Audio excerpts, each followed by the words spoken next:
back. So, Hey, y'all. Howdy. what's going on? How's it going? Yeah. So, yeah. You'd think August would be slow. It is slow, I suppose, but in terms of big happening. But on the world stage, there's a big event this week. It's just begun, I think. They've started arriving in Beijing, China. No, two events going on, one after the other, in Tianjin, which is down the road from Beijing. Ching-chong. The SCO, Shanghai Cooperation Organization. It's interesting this year because it's bringing together Putin, Modi, and Xi together for the first time in years. It's bringing Modi and Xi together for the first time in 7 years, I believe, or certainly is the first time in 7 years that India's leader has been to China. Yep. And I said there was two events immediately after. There's the 80th anniversary from China's perspective of the end of World War II, the Pacific Theater, which is 2nd or 3rd of September. When they beat the fascist Chinese. Beat the fascist Chinese. And of course, the Russians are like, hey, we did that too with you, so we'll attend it as well. So they're obviously going to do a kind of Russian-style big parade. I don't know if Modi's sticking around for that. What's interesting about that second event in Beijing proper is, I couldn't quite believe it. This is according to BBC's write-up of it anyway. Kim Jong-un is going as well. Mm-hmm. So North Korea's leaders there. Not even during the Cold War was the then Soviet Union, the then still nominally communist China, and communist North Korea. Not even then did all three leaders meet together. Not once. And it's the first time that any of the Kims, so his grandfather, has been a guest, at least at a military parade in Beijing since 1959. So, Yeah. I know, the big summits, like Alaska, they come and go. Yeah. But I think these is- people, it's serious, even if nothing actually, exchanges hands or is cemented and so on. But they're The not. currency of optics is It's not, important. but it's not just optics. Like, I mean, they're more serious about their meetings than Trump would be. You know what I mean? Especially since they're good, willing participants. They're very different from the Alaska summit where you had 3 hours. Well, not just that, but there was a reason it was 3 hours because they weren't. There wasn't really anything other than, in that case, optics for Putin and for Trump to some extent. Trump wanted the optics, Putin wanted the optics.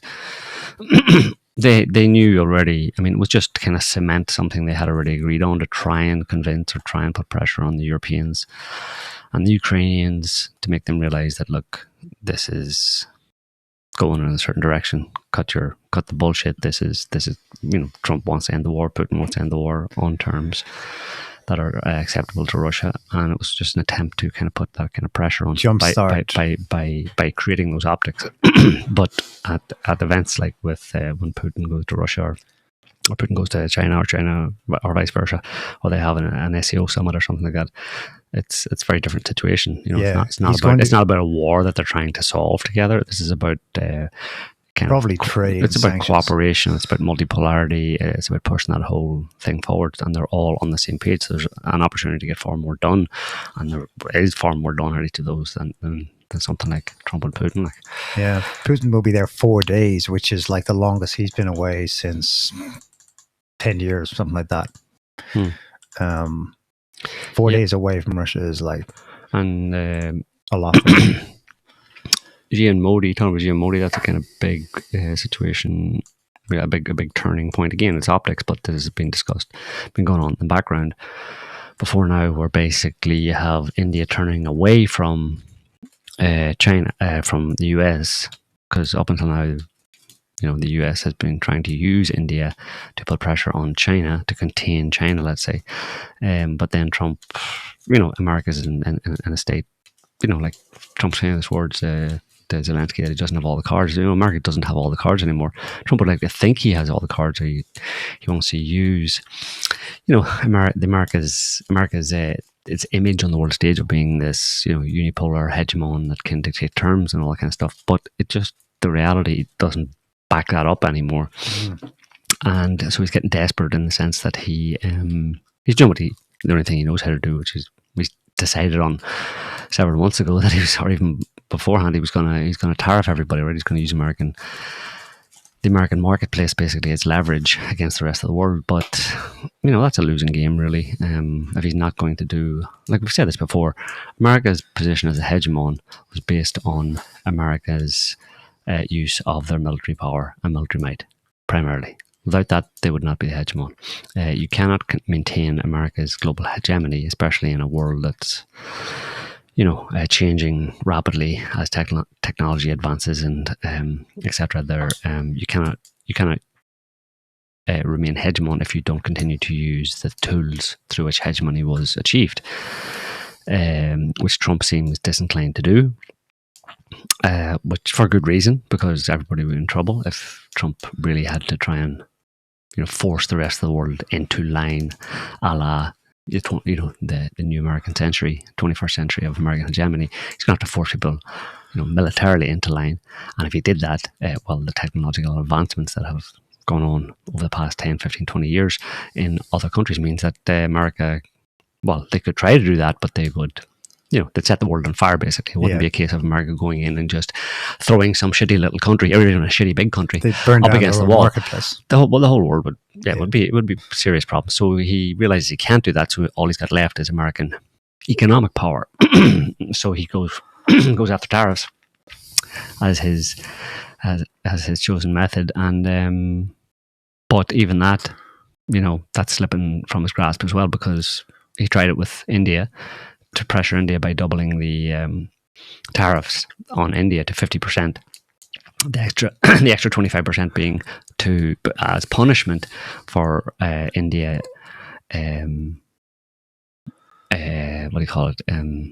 Profiteering from Russia's war, they called it, and from basically, encouraging or servicing Russia's bank balance. Peter Navarro went further, and he said, the Ukraine war is basically now, I'm calling it Modi's war. Yeah, but that's just him. That's just hyperbolic nonsense. Hyperbole, but he, and it's false anyway. But it's clearly false. And I think the Iranian foreign minister said that.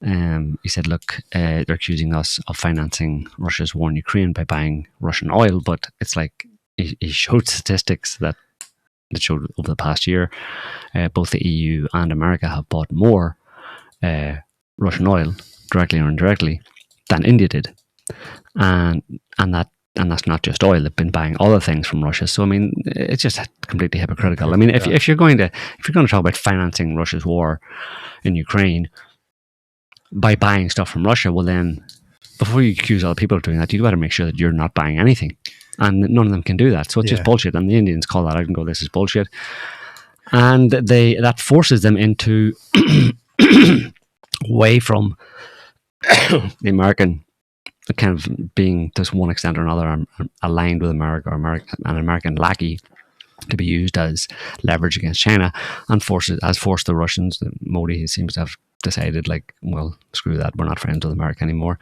and we need to start rehabilitating or improving our relationships with China, which have been,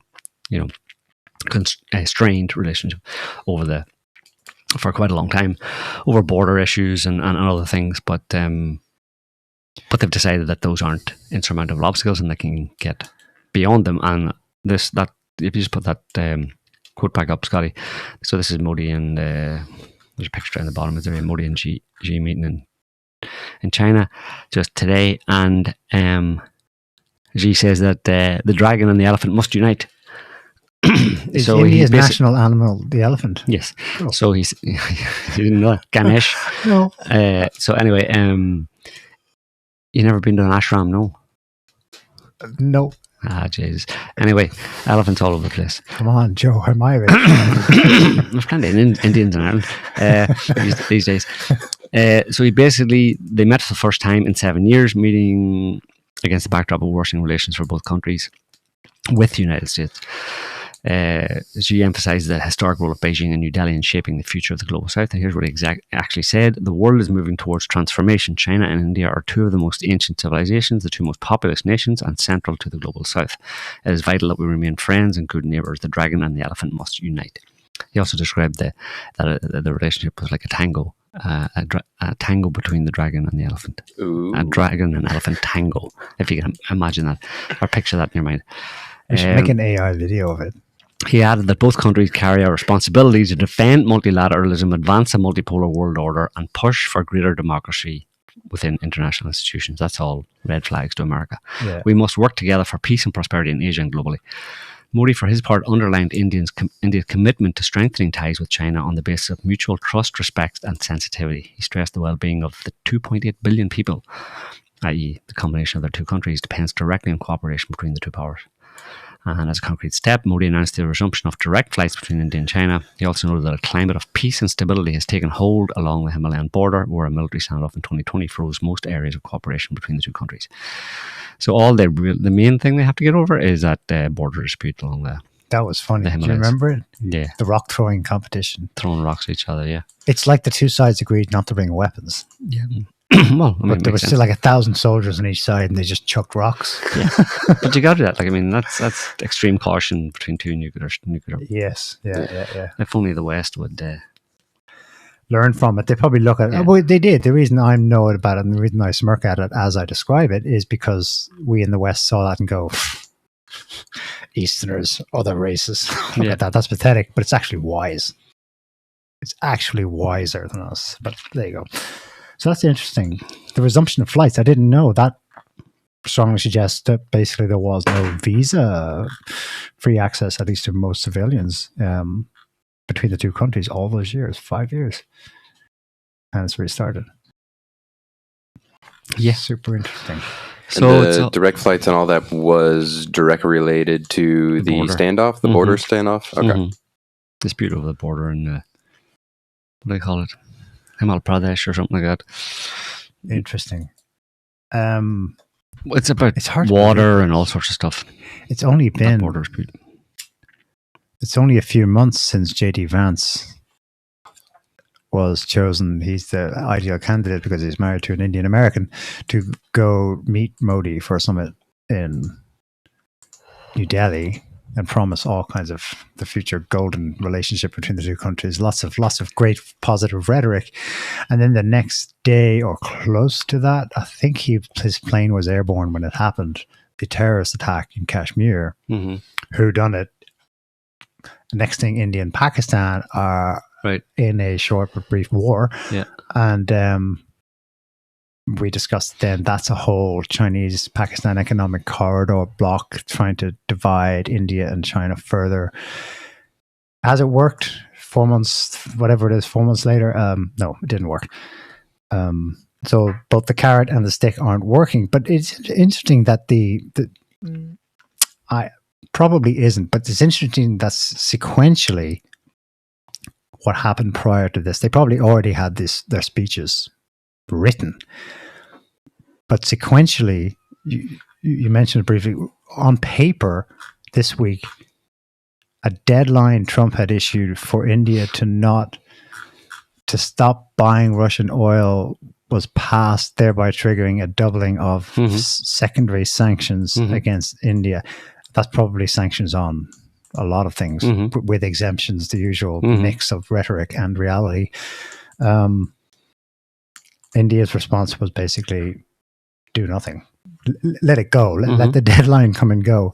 You also mentioned the Indian foreign minister's response to it. Maybe this is what you're referring to. It's just a short clip. Maybe he's written about it in greater depth, but I think he makes the point about, hang on a second, hypocrites much regarding who is and isn't buying Russian oil. That's, his name's Jai Shankar, and he's responding to the threat of sanctions from Trump. Look, it's funny that you have people who work for a pro-business American administration accusing other people of doing business. Okay, that's really curious. But here's the point. If you have a problem buying oil from India, oil or refined products, don't buy it. Nobody forced you to buy it. I mean, but Europe buys, America buys. So you don't like it, don't buy it. Don't buy it. Again. Do you know who else buys not only raw like oil from India, therefore from Russia, but the finished refined products, namely diesel? Fucking Ukraine.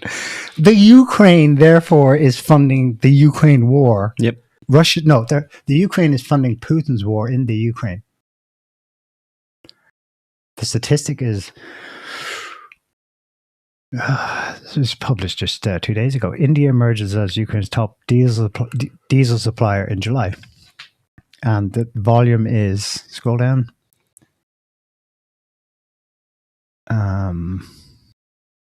This is from a Ukrainian oil market analytics firm. The average daily volume of Indian diesel imports reached approximately 2,700 tons, representing one of the highest indicators for 2025, marking a dramatic shift in Ukraine's energy supply chain.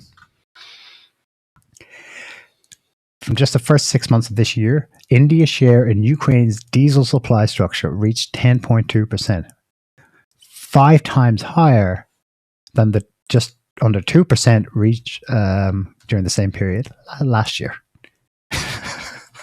This is It's very cynical. it's cynical, but it also speaks to the underlying structural reality that the Ukraine war hawks who started this and pushed this and don't want to bloody end it now are fighting against. They're fighting against the reality that Mother Russia and its massive resources cannot just be excised and isolated. Well, there's, I mean, a very simple matter. Like this talk about, as you've heard all along, about don't buy Russian oil, you know. It's and the media picks it up and talks about it as if that's a thing that could or should be done. But I mean, the reality is very different. They don't stop buying Russian oil. Europe doesn't stop buying Russian oil. America doesn't stop buying Russian oil. It's a very complicated trading mechanism. You know, even if you have enough, America has enough, let's say theoretically, enough oil to service its own needs or consumption, it actually sells a lot of that onto the market and then buys stuff from the Middle East and all that kind of stuff. You know, because it's complicated. It depends on the type of oil and all that kind of stuff. And when you have the refineries, can you refine the type of oil you're getting from different places? It's compatibility Sometimes with different supply chains. You ship it overseas and get it refined over there, and then buy refined oil from elsewhere, etc.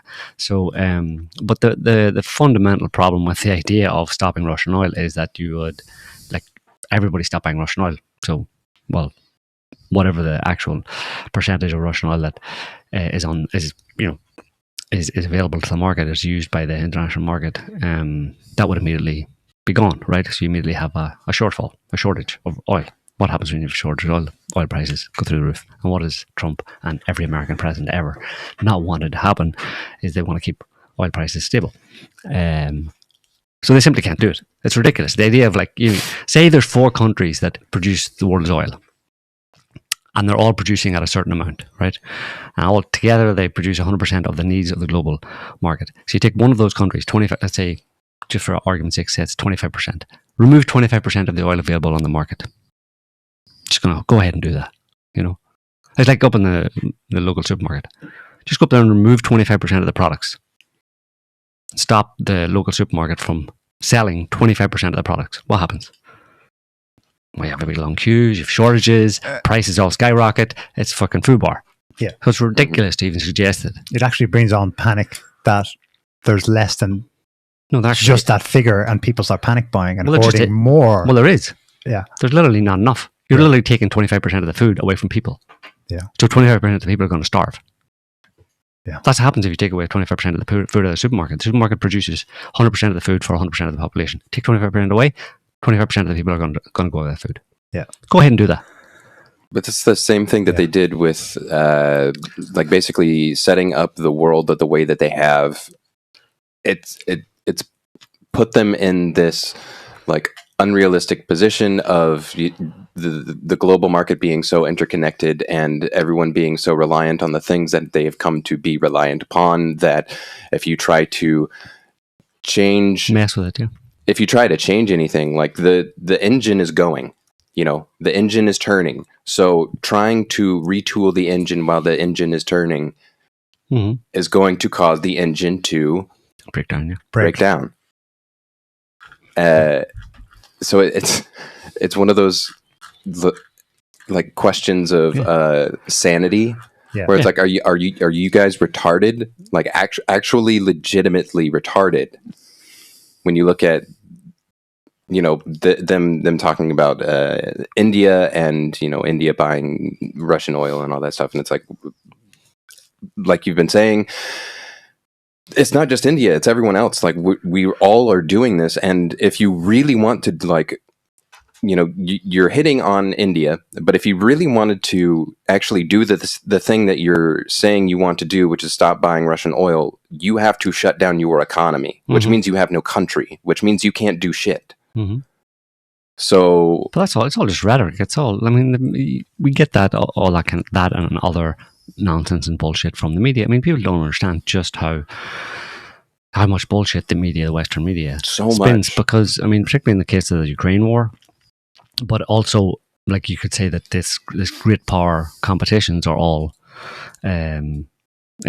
short of actual conflict outside of it. Say, Russia and China, or the US and China, there's no direct conflict there, but there's obviously economic war going on and all sorts of other kind of conflict, short of military conflict. And whenever you have any kind of conflict between great powers, there's massive amounts of propaganda coming from both sides, and it has been for a long time. That the US is the best at it, has been the best at it for a very long time. It has, more access to global media because of its empire status and all that kind of stuff.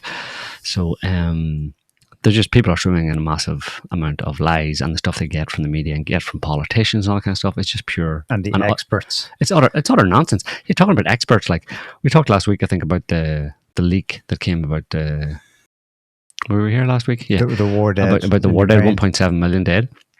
Which we've been saying all along. Basically, we had it was based on initial estimates out of Ukraine, from not just Russian sources, from other sources as well, that it was running in the first couple of years at about 8 or 9 or something like that to 1 in favor of Russia. And then as things get worse, it goes up, and the estimate now, based on Russian casualty figures that you can get a hold of, again, not from Russian sources because they don't necessarily publish them, but others that publish them, you're talking about 1.7 million dead and missing Ukrainians to about 110, 120,000 Russians. So about 14, 15 to 1, which figures with the first initial estimates based on the data of about 8 or 9 to 1. And then as the work continued and Russian or Ukrainian ability to actually defend and to actually engage in the war got worse and worse, and has increasingly got worse, though that casualty count increases. So it's probably very likely true that it's about 1.7 million dead to about 120,000 or something like that Russian. And that's just dead and missing. Usually on injured, you do about 3 times. So you're talking about in total, and whether or not those injured can go back to fight or not, but at least dead and injured. On the Ukrainian side, you're probably not far off 5 million. Then that's 5 million men who have been in some way or other, seriously or less seriously injured and killed in the conflict so far in 3 years. So, which you can kind of understand how the Second World War produced 65 million dead, because that was multiple nations all fighting together. But so it's not surprising in that sense, because it has been a kind of Second World War type conflict in terms of technologically, for the most part. There's been more technology involved, but basically artillery, drones are added to it, but still artillery and people just bombs being dropped and all that kind of stuff. So The one thing that's missing in these numbers is, because it's been 3.5 years, so that's almost as long as the Second World War went on, but again, there was a bigger landmass and much more countries involved. But still, a figure of like 5 million dead or injured is on that scale of the Second World War. Yeah, except intensity. it's probably slightly less, or significantly less, because in the Second World War you had a lot of civilian casualties, which the Russians have been very careful to try and avoid to the best of their ability, But talking about experts being wrong about stuff, I'm sub to for a while. I've been sub to Seymour Hirsch's Substack, so I can read his stuff, whatever. And he responds to people. So he had said something about his sources, wherever he has them in Washington DC or something. This was a few weeks ago or a month ago or something. He had written about it and saying he had made the comment that you see in the media over and over again, and being openly published or actively published by Western governments as well, that Russian casualties are way higher than Ukrainian. You're talking, I think they're putting out figures like over 1 million Russian dead and somewhere 300,000 Ukrainian or something. That's the figures they put out over and over again. And it's just an example of the crass propaganda. But in terms of Seymour Hirsch and his sources, he was relying on his sources who had told him, because he responded to me and had a back and forth with him. And I said, I don't really, surely you realize that your sources are going to be biased. I mean, your sources are obviously within the US and within the Beltway. They're your traditional sources, and the information they're going to get is going to be biased. I mean, surely you understand that, and can you not look at the situation independent of those reports or that kind of wartime propaganda, and think about it yourself, realistically, but he, as an expert, as a veteran, war correspondent, Vietnam and all that kind of stuff, he appears to have been sucked in by that, and he was arguing back at me that no, it's, my sources are very reliable. And I was like, dude, whatever, I just let it drop. Yeah, that's the West, the blind leading the blind. But still, as an expert for you, like, people think Seymour Hirsch is really good sources. And I know you didn't think much of it, but the anonymous user on X with his dark theory analysis, because he had these statistics in mind when he awoke one night with this amazing theory. We read it. The X account is armchair warlord. Very good. He's basically pro-Russia, but he's tried to be, as objective as he can over the years. And his amazing revelation was that, oh my God, Russia isn't interested in grabbing the land. It's just focused on grinding down and targeting and picking out Ukraine's military. That was basically the summary of it. And we're like, no shit, dude. But even he, in his conclusion, goes, okay, what's likely to happen next? Similar to ours last week, Kiev regime is going to fall or be pushed, most likely sometime in the next 6-8 months. And the Russians probably have an idea or plan of how to get a roughly a neutral pro-Moscow regime in its place, which would be a true lasting piece to the whole issue. But even in his conclusion, he goes, when something like that happens, we'll see it then. Russia will do this big hour moves and it'll take swathes more land. So in other words, he still saw it in Western terms. What would I do?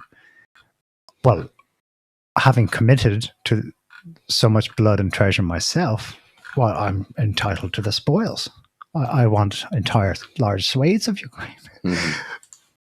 But they don't need to take the land. They just need a regime in Kiev that's friendly. That's what that's what they've said all along. But that's what they themselves have said. But nobody took them at the word. Because it's propaganda. Because you're not allowed to recognize that Russia's reason for invading Ukraine was justified, was legitimate, and that they had legitimate grievances, and they were protecting their security, and that any other country would do exactly the same thing. You're not allowed to recognize that. You have to say, "Oh, Russia's what are they? What?"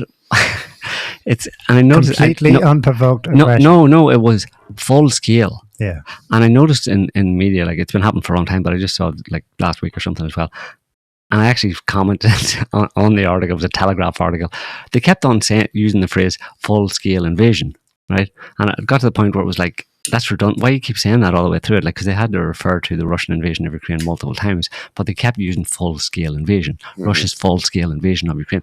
It's like, that's a bit, why are you saying that? You said that at the beginning, okay, maybe, but first of all, it's, everybody knows Russia's invasion of Ukraine was one hand behind their full back. scale. Well, no, but it was full scale in the sense of, they did it. It was a full scale. It was a full invasion, right? They used all of the military they felt they needed to achieve their goals, which they're pursuing right now. And of course, it's a. So what's it like?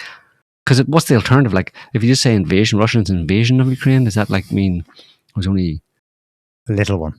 Yeah, I mean, I have to say full scale. Remember, everybody, this was a full scale invasion. Yeah, Think yeah. about that. Full scale. The prefix- Not just invasion, Not just a full little scale bit. invasion. I can imagine in like the BBC notes for the editors Yeah. always include this prefix. Yeah, exactly. Yeah. Yeah. Always say that.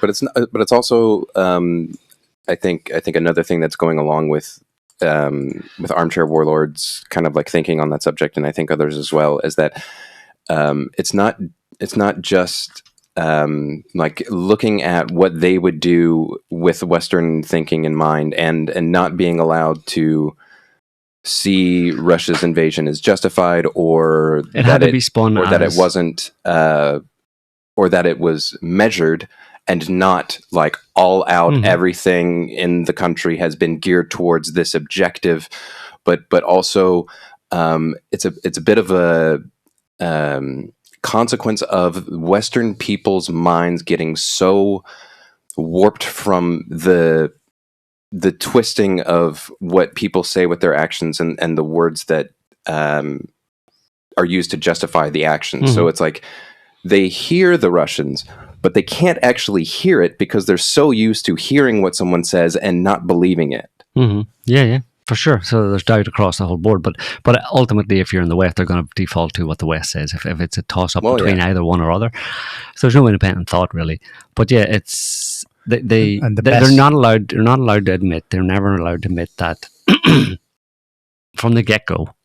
That was the propaganda messaging from the get go. We cannot let it leak out anywhere that this was in any way justified. We cannot kind of sanitize this in any way. This is absolutely the worst, horrible, dictator, evil, Nazi, blah, blah, blah type thing that anybody has ever done. And there's no justification for it whatsoever. Must dehumanize, delegitimize Russia. Right. So, and this guy, like the armchair warlord, who's, generally pro-Russian in this. He's pro-truth, which means you're pro-Russian. Right. But he can't help.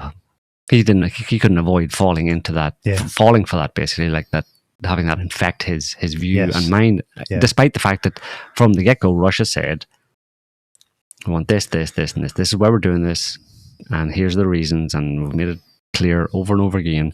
And then their actions, if you were truly following it, are consistent. With that. But apparently, Western media, etc., propaganda is more powerful than that. Oh, yeah. For people to actually just see through it. Like, that's what I responded to him. If you put that up, Scotty, I wrote, I didn't want to be too hard on him, but like, I tried to bring him back to basics, and I just said, like, that's his post above, right? If you scroll up a little bit, it says, it's a longish post, but his dark theory for the evening is like what you just said. That Russia's not really interested in big sweeps of the land. They're just trying to attrite the entire, demilitarize Ukraine, soldier by soldier. Right. And he's like, this is a revelation. I'm like, dude, where have you been? Have you been watching this? Apparently, looking at your Twitter feed, you've been watching all this. And I just said, like, look, Russia's primary goal is to protect ethnic Russians. That's what they said from the very beginning. The primary goal was to protect ethnic Russians in the Donbass and prevent NATO expansion into Ukraine. So you follow that through. If that's their goal, what was Russia's problem then? What did Russia have to deal with? What means do you think Ukraine NATO was using to imperil ethnic Russians and expand NATO? Soldiers? Force? Ukrainian military. Okay, so now we move on to, so if Russia's primary goal is to destroy the Ukrainian military power while preserving Russia's soldiers' lives, well, that is their primary goal. It's only a two-step process, right? And I just asked him if he somehow missed that these past few years. Yeah. What happens is, bless them, they fall to the medium. They go, I'm aware I get lies from my own Western media So there's truth and lies all fall in the happy medium, but the happy medium is still way off inside the Western lie orbit. Which is why you lie so hard. You have to reverse. You almost have to reverse the picture to get a much more accurate one. Bless them. What they do is they listen to you and they listen to that logic that Joe just said, and they go, so what you're saying is it's a resource war between Russia and America, and he who wins gets most. Gotcha. Because that's how they can't conceive it. They go, yeah, I hear you. It's to protect ethnic Russians. We all know that. Invading Libya was to protect the Libyan people. I mean, we all know we say that, but that's never, ever what it's actually about. Yeah. No. This time it is. This time it is. And they're like, no, can't be. So he wants the lithium mines. No, fuck's sake. No, but that's what I mean. Like, for so long, it has been, we tell you we're doing this for democracy, for freedom. Yeah. But really, we're trying to get the resources. Yeah. So it's no wonder then that people have this hard time of being like, okay, you're saying it's for freedom and democracy. And you mean it. Yeah. Mm-hmm. But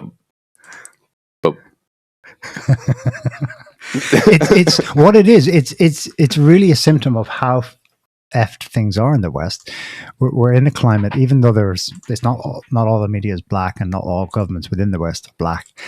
We are very much in a regime of pathocracy, and in pathocracy, the number one bludgeon tool that would be used psychologically, as described by Lobachevsky in the darkest of the communist era, was the reversive blockade.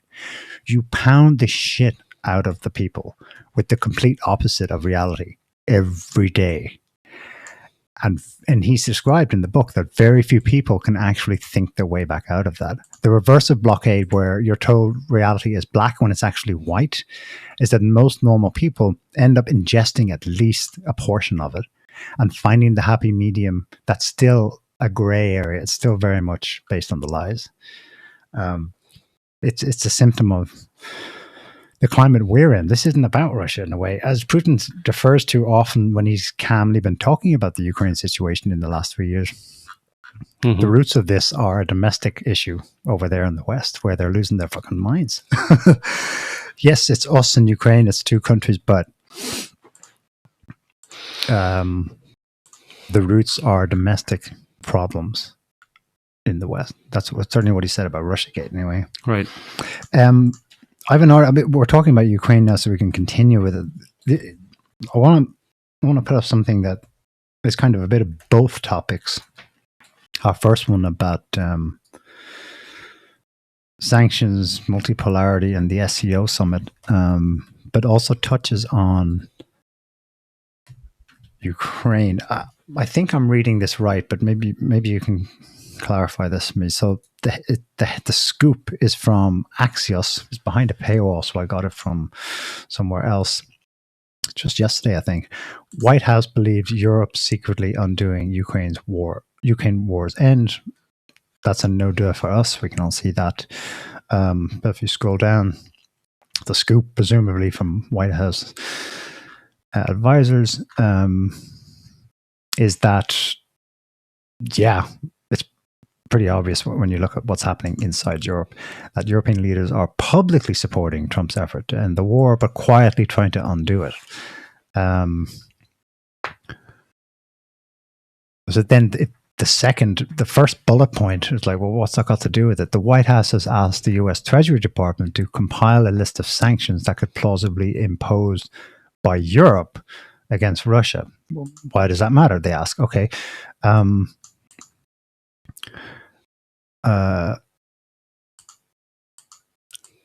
Behind the scenes, White House officials are losing patience with European leaders. So what they're trying to do to help Europe end the war is how to come up with a sanctions package that will really hurt Russia. Blah, blah, blah. We've heard this before. They're talking about the 19th set of sanctions now from Brussels. So Axios has learned that the sanctions the US is urging Europe to adopt against Russia include a complete cessation of all oil and gas purchases, plus secondary tariffs from the EU on India and China. We've just seen how well those are going. similar to those already imposed on India.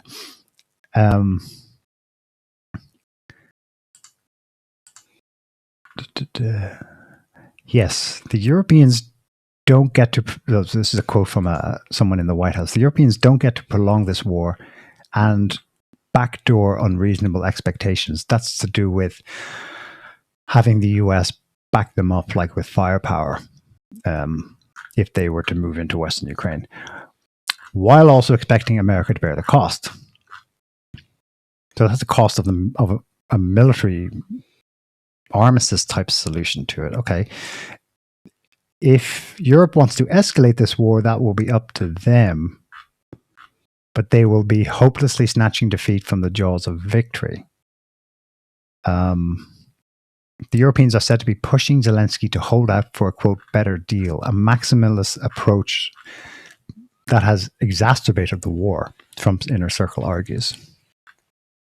This is, if you scroll down about, I think, I'm trying to remember that I see it here. Yes, I did.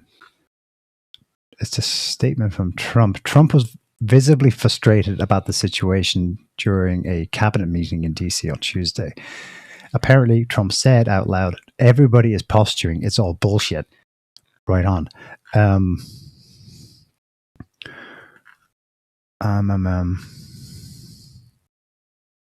A senior White House official told Axios that Trump is seriously considering stepping back from the diplomatic efforts until one of either Putin or Zelensky begin to show more flexibility.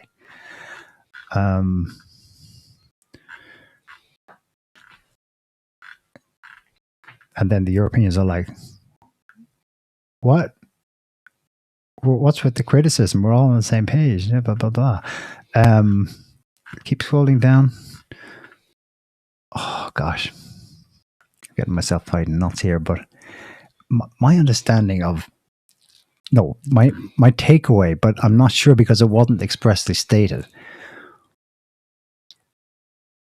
was that Trump was saying to the Europeans, if you're serious about this, then actually really, really for real stop buying any oil or gas from Russia.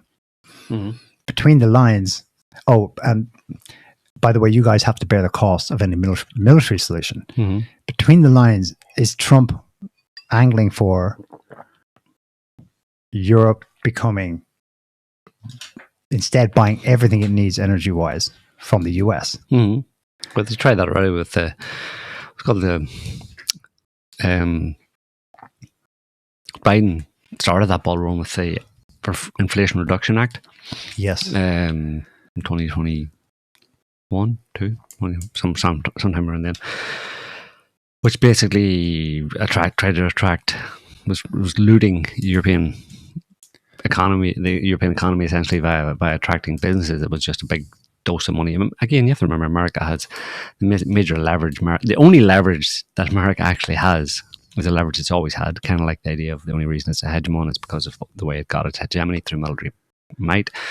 And the second tier to that, or is its reserve dollar status, or reserve currency status, the petrodollar.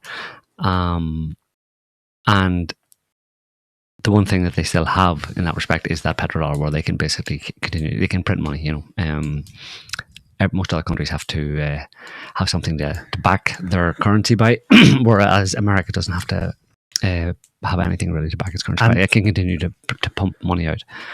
And other countries have to balance their budget.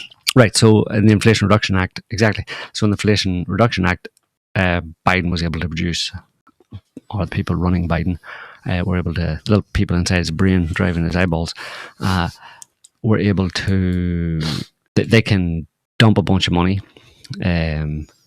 make a bunch of money available as under this Inflation Reduction Act. The main point of it kind of makes sense that it was called the Inflation Reduction Act, because it was designed to boost the American economy by attracting new business or more business to the West, or to the US. And they did that by making large grants and subsidies available to companies like European companies to basically shift their their operations, or at least set up their operations under the new guise of operations and- attracting European investment, but first required European divestment. Yeah, well, and then transfer. By definition, it kind of meant that that it would be more profitable for them to set up in the US if they had a lot of businesses that did a lot of business with the US anyway, set up in the US. So this whole idea of Trump being the one who initiated this, build back better or make America great again, and onshore companies and bring back American business and all that kind of stuff, or new business to America. I mean, it's not. It's continuation. It's like the one party. It's kind of like saying, "Isn't Trump a genius?" His whole idea is to have companies set up in America and create jobs in America. Mind blown. Why didn't I ever think of that before?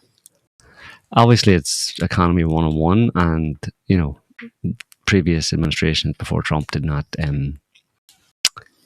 do that to one extent or another, so Trump may just be like very vocal about it and stuff and really trying harder to do it, let's say. But anyway, the Inflation Reduction Act was that dump a bunch of money, make a bunch of money available to companies to come and set up in the US, and it was called the Inflation Reduction Act because that would have a beneficial or positive effect on inflation in the US.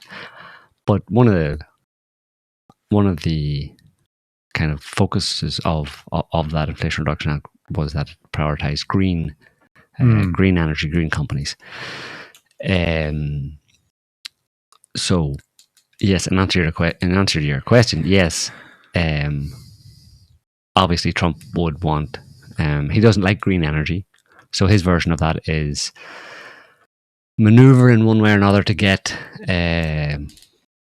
Europe to buy more American. Yes, which oil is and why gas. they're on the hook with the Russia-Ukraine thing. It's why America can't just walk away. No, the incentive's too strong. Ideologically, they're not interested, but financially, they are. Yeah, and Trump's never going to walk away from a good financial deal, right?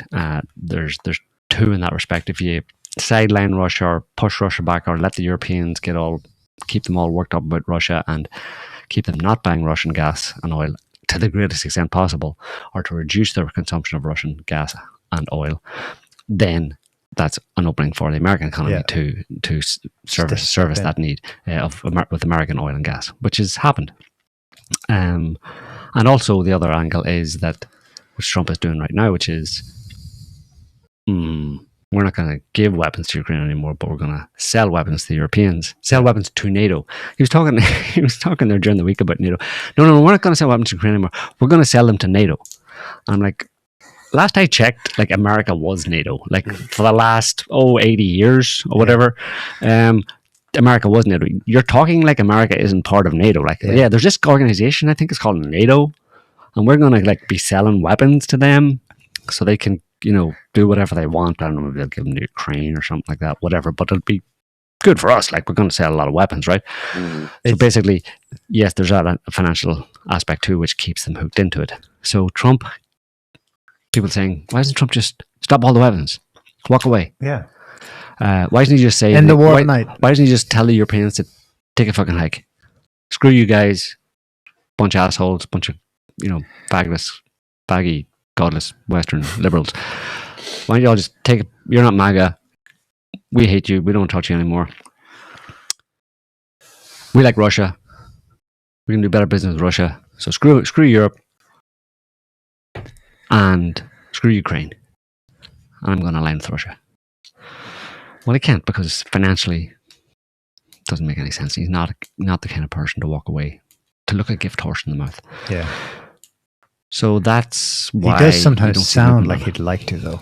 He would like to, and that's why these articles say a bit of both. But he likes money more. He wants the peace, and he's very serious about it, but he wants the money too. Well, there's financial realities. Like, there's economic realities to it. It doesn't matter how many Nobel Peace Prizes you get if you don't keep the comedy going. You're not going to look too good in the eyes of your own people, So, yeah, and the Europeans, I think, just want... they want to keep the whole thing going. They want to keep... they're worried about... they're as much as Putin is their enemy now, Trump is their enemy. Quietly behind the scenes. Yeah. Trump is their enemy. They're working against him. Because they need to keep... it's kind of it's kind of bizarre, you know. It's psychologically it rings you know, hold true. For since the Second World War, really, America has gone to great lengths to make sure that Western Europe, in particular, stayed within America's sphere of influence. That included the European Union being a plan hatched effectively in Washington, D.C., and then given to the Europeans in order to get as many, you know, create a union that then all other countries can join, so you expand your influence over Western Europe into Eastern Europe and get as much of those, especially after the fall of the Soviet Union, you get more of Europe. So it's all about keeping Europe on side with us, you know. Europe's ours, and now after that long, they've done that for so long, and they've inculcated that mindset into the Europeans to a certain great extent. Then suddenly Trump comes along, and it's like Trump's like, yeah, you know, things have changed now a little bit, you know. It's a new world, it's a bit more complicated. Not necessarily really want you that close to me anymore, you know. Like, get off me, will you? And the Europeans are like, no, we need to keep you, Daddy. Don't leave us. What are you doing? I'm angry at Daddy. What are we going to do? Let's hatch a plot to fucking screw over Daddy. You know? Russiagate, the Steele dossier, MI6. I mean, that's the Brits going, no, we have to. This guy's a problem. Yeah, we're going to lose, basically. They're scared. Europeans are scared of being ditched by America and left to the predations of Putin the Predator. And Xi, and Modi and his elephants. So here's a report from a quick summary from. They also would like to take as much Ukraine as possible. Like they want land. Like it's for profit as well, right? They want to grab as much. They want to work out a settlement in Ukraine, or they want to push it to the point where they get as much out of some kind of settlement in Ukraine, i.e., as much of Ukrainian territory as possible, into the European Union, because there's, you know, land is wealth and. And influence. The idea they floated this week in Brussels was a 40-kilometer buffer zone on the current front line. Obviously thinking, well, the rest of it's ours. So something like that. So here's a report from Hungary's awesome foreign minister, Peter Szijjártó. He's good because he's fluent English, and when he goes to Brussels and other summits with the bigwigs, he actually, you know, reports on what's going on, like his counterpart Fico in Slovakia. So at today's EU foreign ministers meeting, I think it was on Thursday, it became clear that Brussels and most member states are preparing for a long war, not peace. This backs up what we learned from Axios and Trump. They want to send tens of billions of euros to Ukraine for soldiers' salaries, drones, weapons, and the operation of the Ukrainian state, which is absolutely... The Hungarians have other statistics and stuff to show. He makes the case in another tweet where he's like, what they want to do is fast track. Oh, here it is in the second paragraph. There was huge pressure at this meeting for the fast-tracked EU accession of Ukraine. New sanctions on Russian energy and 6 billion more to arm Ukraine. The European Commission once again acted as a Ukrainian commission, serving Kiev's interests over those of member states. They completely ignore Hungarians in Transcarpathia, which is inside Ukraine, and our energy security, more on that in a minute, still refusing to answer the joint letter we sent with Slovakia on Ukraine endangering our supply route. Like, he's basically saying, I'm going to these meetings and it's crazy town. Like, and you see it in the statements. Last week we saw that Macron returned from DC and described to France's #1 political journalist Russia as an ogre and a cannibalistic predator, just wanting to gobble up Ukraine and then all of Europe. The rhetoric this week out of the Finnish Prime Minister Stubb was that the Russians are the Huns and they're coming to take it all. Like, projection much? It's they who want and need Ukraine resources, land. Yeah, and it's not usually. I mean, talking about sending money to them and all that kind of stuff, that's what the European Union does. They're trying to fast track it, and they're trying to find a way to fast track Ukraine into the European Union. But countries that have joined the European Union over the years, depending on where they were economically and all that kind of stuff, had billions and billions of euros dumped into their economies. You know what I mean? I mean, those countries became, you know, in some cases, you know, very significantly supported financially by the European Union. You know, where European countries contribute a certain amount of their GDP, and then it gets dispersed by the European Union. That's the whole idea, right? It's like kind of communism. So communism for the rich. Yeah. And they get control over those countries. That way, the European central kind of political bodies have a lot of control over the nation states, right? So nobody can, there's no independent European states, right? That's the whole idea of it, right? So bringing Ukraine in, they're just activating their plan of bringing in Ukraine well before or long before it would, very ill-advisedly, because, I mean, there's certain rules and regulations as to what a country has to actually, the standards they have to meet before they can actually be accepted. But they're being pushed aside now because it's wartime and it's crisis stage, and let's bring Ukraine in as much as possible. But they're meeting, obviously, pushback, particularly from the Hungarians and Slovakians. Yeah, well, the Hungarians are producing white papers showing you some basic math on what would happen if tomorrow Hungary was in the EU. It would be curtains. Ukraine is a big country relative to Europe, not just geographic-wise, but in resources and number of people.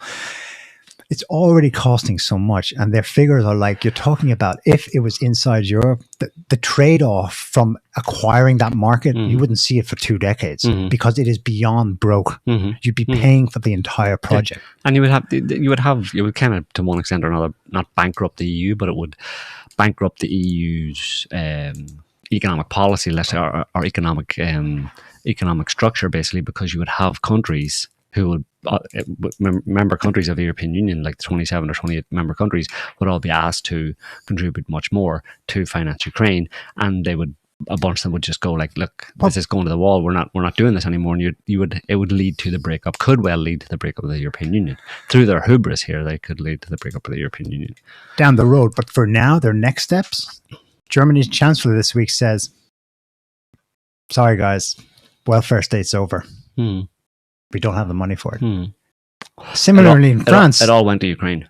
France, they're trying to push a budget right now, which slash all kinds of benefits, remove 2 national holidays. I know this is the French though, but it's a huge swinging cut for France. Totally neoliberal, if you think in the classical terms of neoliberal austerity cutbacks. It's so obvious that it's going to be rejected politically. The French media is already predicting that in the upcoming, this Wednesday or the Wednesday after, vote of confidence in Macron's prime minister's government, he's going to fall for the first time in like 47 years. Vote of no confidence, that would typically lead to a crisis for the president, but this is the Teflon president. So who knows what's going to happen in France. But you see what I mean? What I'm saying is they're so insane, they know the figures don't add up, and that to really push for access, Ukraine joining the EU, that means, okay, we're going to have to cut the welfare state there, and there. That's going to cause governments to fall. Well, we'll deal with that when it comes. Like, these people are either crazy or there's some devious plan. But the EU falling won't come directly from this because they're all in it together. Merz is backing up Macron, who's backing up Brussels. I mean, they're tight. They're a tight club, and they all see it the same way. That's why Shijarto stands out when he goes to those meetings, because he's like, am I in crazy town? They're all completely committed to this. Well, he's talking about those 4. There are 4 big ones. They're the European Union. There's 27 countries in the European Union. Well, you can include the Baltics. Well, yeah, but they're not. But they're not significant. Well, I don't know about Poland, but if you push Hungary and Slovakia and stuff, you could have other countries would fall as a result of, if they leave the European Union, it could happen relatively quickly. You know what I mean? Where mistrust would be fatally undermined in the whole edifice of the European Union, and especially if it comes at a time when they're bilking European Union country member states to for much more than in current terms of contributions to the European project than they had before, in order to quote unquote save Ukraine. That could undermine the whole. I think it ultimately will, whether it actually happens. But I think it's already undermining a lot of trust and faith in the European Union project within European governments, and a lot of them are not saying it because they're quiet. But you don't hear much. You hear a lot from. I mean, there's fractures every. You hear like the Italian Meloni. No, the deputy prime minister. he's been outspoken about Ukraine, saying no more money for Ukraine, etc., etc. Maloney's kind of Salvini. going along with, yes, exactly. Yeah. He's absolutely against it. He's saying no troops to Ukraine. Macron, you go fight. He told, Put on a he jacket. told Macron to go himself and fight. So that you have to look at that and realize that he's second in command in the Italian government. Like, Yeah. do you know what I mean? So those kind of fractures, and then you have Spain. What's Spain been saying? Nothing. You don't hear anything from Spain. You know what I mean? Other smaller Eastern European countries, you know, you don't hear much of them. You assume they're just going along with it. But if things started to, if you had particularly like Hungary and Slovakia and maybe one or two others followed suit, you know, it wouldn't take, you don't need them all to leave at once for the whole thing to start falling apart, because the fact that anybody, even one, would leave undermines. Yeah, all of it. Yeah. That's why Brexit The was whole so idea. damaging. Exactly. Sijarto alluded to it in that tweet. This week, for the third time in like 3-4 weeks, the last month, the Ukrainians deliberately targeted the Druzhda pipeline that runs from Russia through Ukraine into Hungary and Slovakia. Druzhda, which means friendship. Until now, that's been like, who done it? I don't know. Sijarto tweeted furiously at someone in Ukraine's government, and he got some very dubious responses. And then Zelensky, on Ukraine's National Day, which was August 23rd, I think, standing next to Mark Carney, the bankster prime minister, elected prime minister of Canada, whatever, when asked by a Ukrainian press pool reporter. So they're making noises over there in Budapest about us attacking their pipeline to cut off their energy supply. The shithead smirked and basically said, well, we'll have to see whether or not Ukraine issues the veto on our EU accession agreement.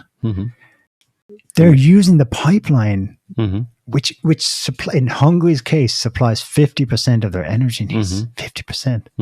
They're threatening to cut it. And so the Hungarians are like saying, hello, Brussels, help us. And Brussels says, shut up. Basically. Shut up. What are you talking about? Nobody knows what you're talking about. Moving on. Yeah. So, additionally, breaking news from yesterday was that Slovakia published, uncovered a plot which they blamed on the Ukrainians to blow up a section of that same pipeline that passes through their country. And you wonder who blew up the Nord Stream 2 pipeline then. Right. Some Ukrainian guy in a wetsuit. Well, that's the thing. Is it Ukrainians? Is it... No difference. Yeah. They're willing participants at the very least. So while all this is going on, you think, my God, it must be right now in Paris and Brussels and in Berlin, there must be frantic meetings, and it's all big player, big power stuff. So where are they during all these, big discussions, while the leaders of the largest countries in the world are in Beijing discussing, massive global things of massive global implications? Macron, Merz, and Tusk are in Moldova. A month before parliamentary elections, to support the election campaign of the party, Maya Sandu, that obviously wants to win in parliament to lock in her election as president of that small, tiny country relative. But it goes to show you, even the smallest pieces that they're willing to, they are focused on. And it speaks again to the need for expansion. We've got to get Moldova in before the Russian bear takes that from us too. Yeah. It's crazy. I mean, Macron, he got up on stage at a campaign rally and gave a speech in Romanian, which I believe is the national language of Moldova. Oh, this isn't it, but anyway, some photos of the three of them in Moldova.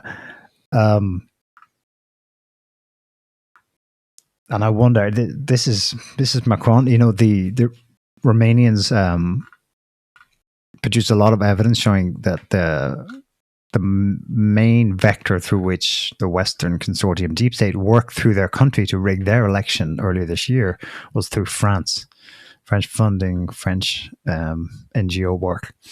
So they're probably up to their tits in efforts to basically secure Moldova for the EU against Russia. Mm-hmm. And Russia is the ogre trying to predatorily grab as much as possible. The way they see it is, we have to do it. It's urgent because Russia will do it. But if we don't get it, Russia will. Which again speaks to the heart of Western assumptions, Mm-hmm. It's dog-eat-dog world. If I don't get it, someone else will. Then they can't see anything but through that lens. Right to protect, bullshit. Let's get the stuff before he does.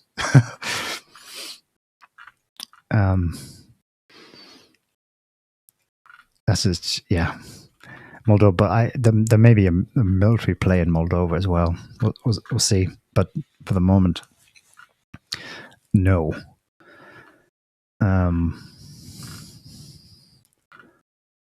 What else?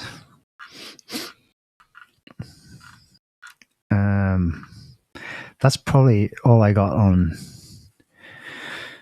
geopolitics. Talk about Parubiy. Oh, we should. Yeah, that's a big one. It's a big hit. So yesterday or the day before, in broad daylight in Lvov, which is probably where much of the Ukrainian regime is permanently based since the start of the war. Someone walked up to Andrei Parubiy? Mm-hmm. I'm not sure how to pronounce that, but I think that's it. And whacked him. Go ahead and play it. I think it's CCTV footage.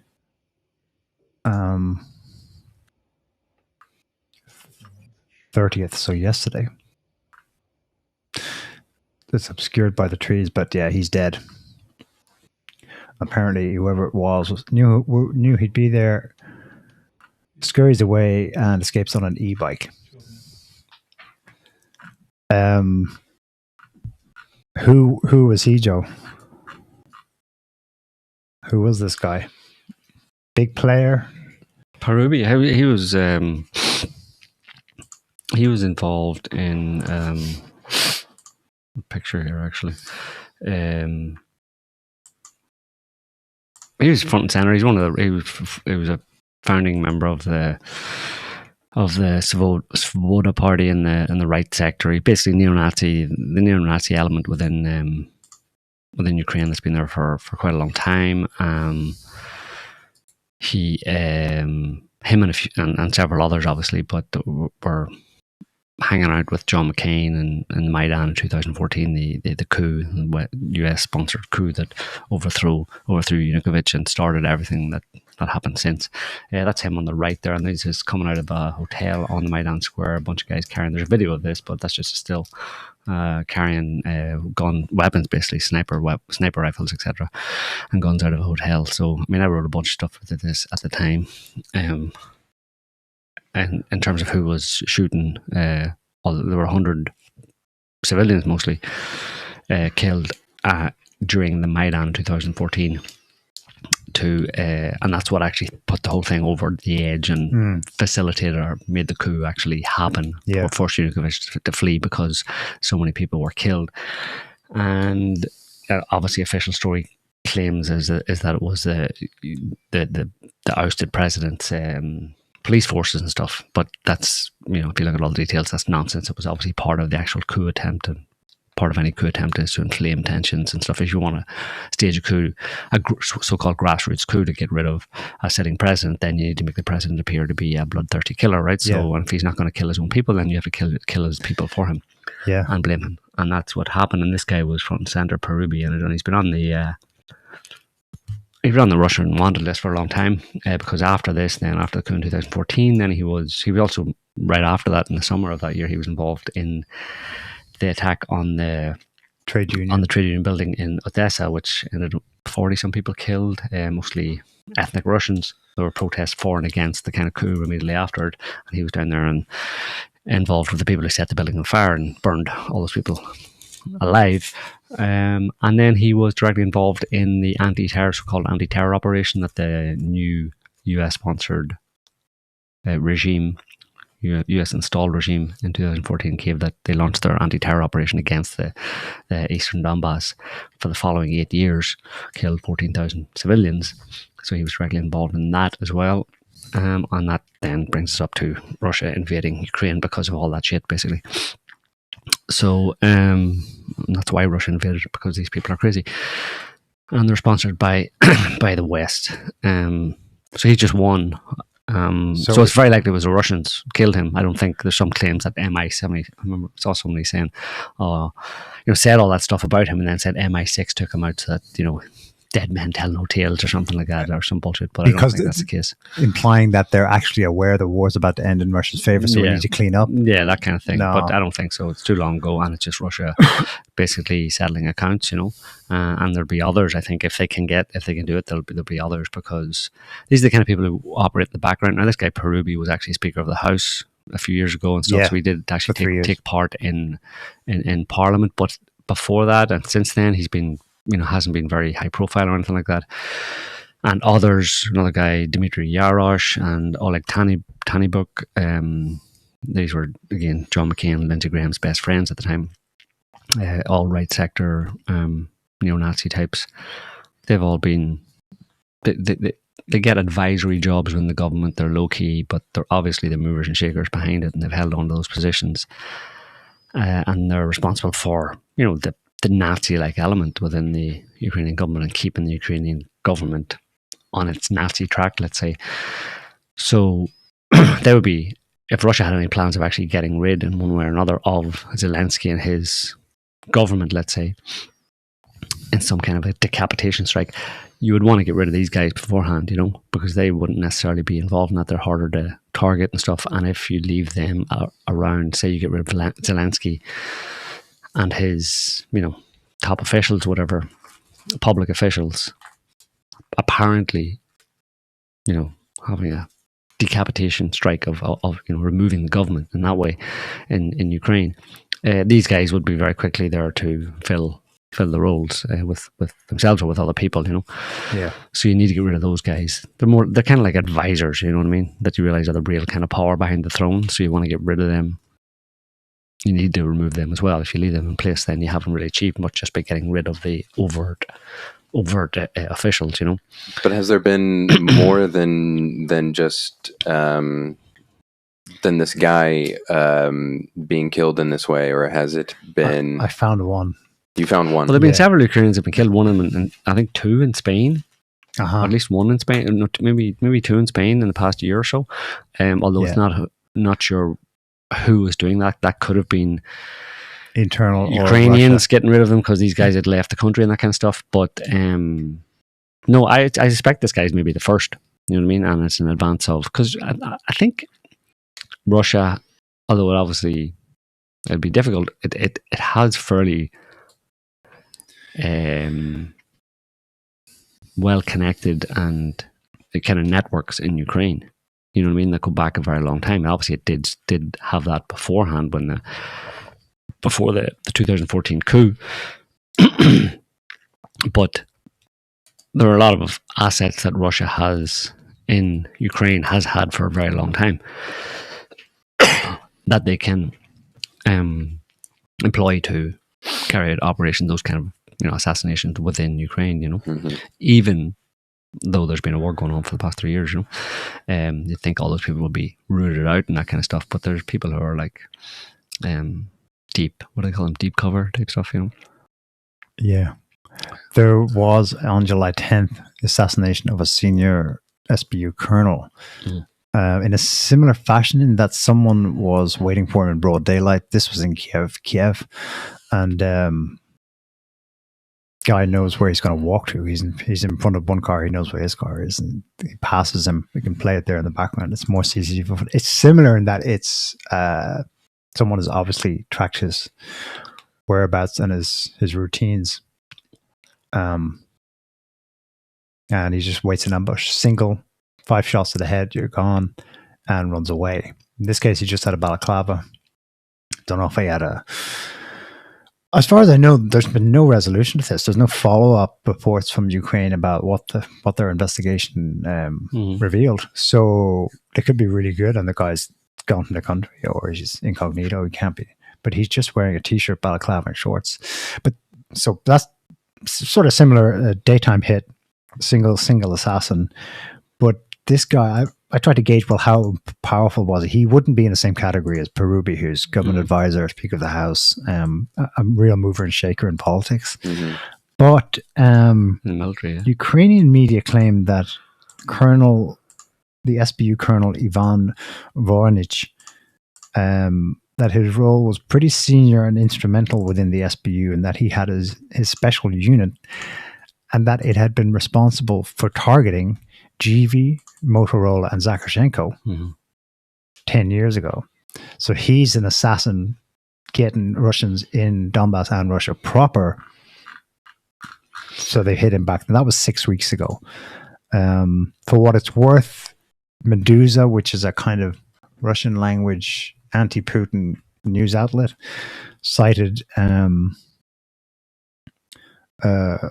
Russian tabloid citing someone in the Duma that when Voronich was hit 6 weeks ago, it has begun. Implying that there will be more to come. So, yeah. Parubiy, that was like, I mean, they had to sanitize him when it was pointed out to him at some point in the mid 2010s that, you know, the political party you founded with the Wolf's angle in Europe, we're a bit sensitive to the Nazi thing. So he goes, okay, fine. So he started a new party and just called it European Solidarity. And they went, awesome. That's totally what we're about. European good job. Handshake. There you go. See, no, not a Nazi. Never has been. We're talking about Russian propaganda. Yeah. That happened yesterday. The day before, Russia launched another massive wave of strikes in Ukraine. I don't know how many times now in the last 6 months I've heard Russia launches biggest yet, but that has been the epitaph described for this one too. I'll post this. We don't have to look at all of them if we're interested. Some sites have been gleaning this off Russian Telegram channels of kind of list of sites with some footage of what was hit. Two sites that stand out for me was the Turkish designed Bayraktar drone system. The Ukrainians, remember back 3 years ago, the Ukrainians loved this because it was actually working against Russia. So they built an entire plant to produce their own. And then, like, it could have been hit at any time, but the Russians waited like until the ribbon cutting was done, and it's gone. So that's one of the things that was hit this week. The other one, the one that really only got the European media's attention, if you scroll down, I think like the first one that this thread, yes, it is. If you go ahead and play that one. This one grabbed the attention of the Westoids because, it's downtown Kiev. European Council. Yes. So the description is accurate. The note there: a Russian missile leveled a headquarters of Ukr Systems, a military drone constructor and producer. That is correct, but that took some digging and geolocating to identify that was the case. What it reveals is that that's what they've been doing, building these facilities under civilian buildings in Kiev's downtown. What Euromedia ran with was that Russia targets the British mission consulate and the European Union's consulate, which two buildings are indeed nearby, and they were damaged. And there were staff in them. So they ran with Russia targets British and European diplomats as if that was... But the real story there is obviously that the Ukrainians are using their peers in Brussels and London as fucking human shields by putting military installations next to their buildings. maybe they thought they were smart. They banked, well, Russia will never do it because the optics would be really bad for them. I don't think Russia cares about the optics anymore at this point.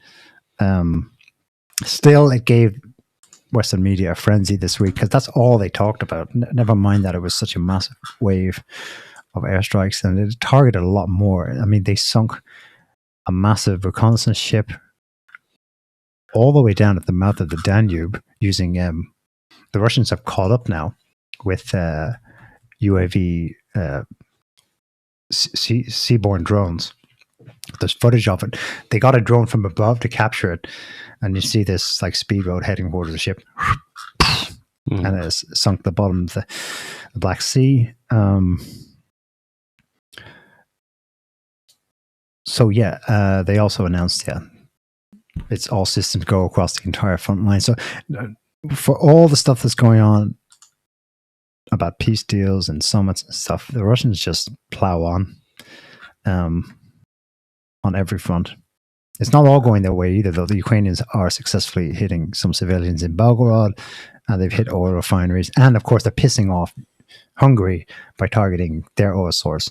It's interesting that 3 years they didn't touch that pipeline, and now it's 3 times in 6 weeks. And Zelensky practically giving it away. Yeah, I'm doing that deliberately so you let me into the EU. Just, it's great. It's great to see because it makes it more clear, at least for us who are trying to watch all these events unfold. It's much more clear what's going on, when they're more honest. You see, there were some protests and other protests ongoing in Indonesia. No, You didn't see that? No, not at all. no, Indonesia, no. Yeah, there's protests been going on the past couple of days Anti-corruption in Indonesia. or Well, anti-government perks and all that kind of stuff, officially, whatever. But it's just strange, Indonesia joined BRICS this year, and the Indonesian Prime Minister, I think, had to cancel his trip to the event in China because of the protests. So possible color revolutionary type thing interference. Going on there. Yeah. Indonesia's the potential of that. I mean, that's 250 million people, that country. Yeah. That's not even one of the biggest, but if they're plugged into Eurasian integration, the total weight of all those countries and their markets, just the West is going to fade into the background, unless they get with the program. It doesn't have to be this way, but at the moment,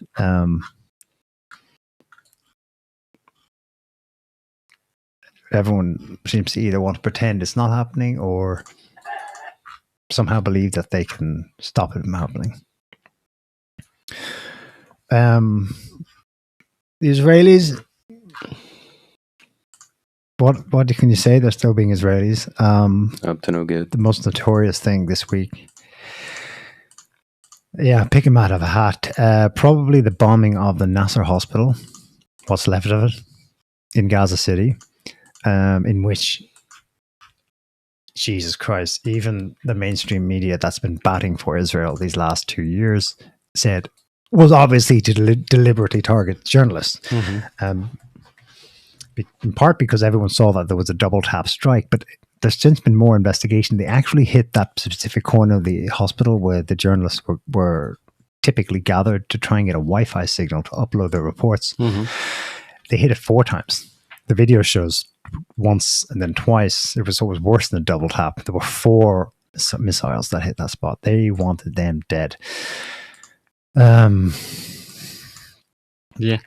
Just beyond savagery, but what can you say? I mean, Israel's undoing it's totally at its own hand. They're just burying themselves at this point. The good news is, thank God, there's light at the end of the tunnel. Tony Blair has been appointed to help Trump rebuild Gaza. I mean, why not? You may as well go all in and hire Satan. Yeah. So, one of the most evil men around. No, Israel's gearing up. There's going to be another attack on Iran before the end of this year. Like, could come at any time, really. be nice if the Iranians just like decided not to wait this time and went ahead and initiated against Israel, which they'd be totally within the rights to do because, you know, I mean, the Israelis have been threatening Iran, have already attacked Iran, and they've been attacking them in one way or another for a long time, you know. So a preemptive defensive strike would be totally within their rights to do, you know. Why wait around, you know? But maybe that's just for them to decide, you know. Maybe they're not ready. Well, they better be ready by now because it could happen tomorrow. Yeah. The New York Post had an article saying that the Iranian regime was on the verge of collapsing. Yeah, doubtful. Yeah, I'm pretty sure I saw that article in 2009. Yeah. But maybe they have something specific in mind. No, I mean, like, just kind of like glancing through it, you know, it's total horseshit. But my point of bringing it up was only that it would serve the purpose of softening up the public for further engagement, because the New York Post is rabidly pro-Israel. Yeah.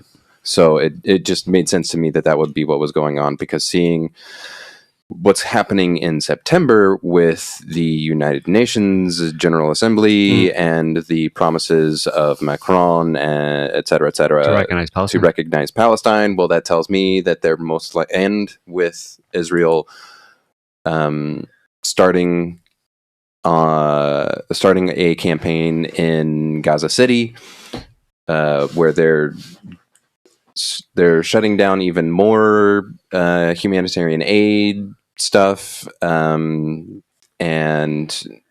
not really allowing for any kind of evacuation or anything like that. They're going hard against Gaza City, and this is the biggest city in the Gaza Strip.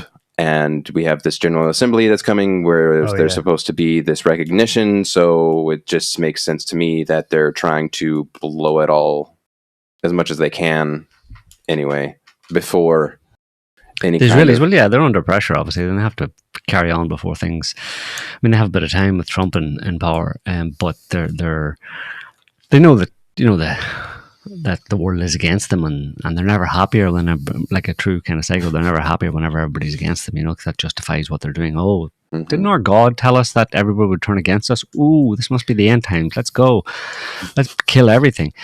So they are worried. They are worried about this year's General Assembly. This week, yeah. And we talked about it before that, you know, Trump or Putin. I think I talked about it last week or week before, when not Putin but Netanyahu. The Israeli government is in recess right now, and you know they're coming back at the end of October, I think, because they're Jews and that's what they do. They're having a nice long holiday, but when they come back, you know, possible that Netanyahu would be under pressure to resign. Basically, he could be ousted in a no confidence vote or whatever, and he usually, you know, the way he's got around that the court cases that are waiting for him has been to have a war, you know.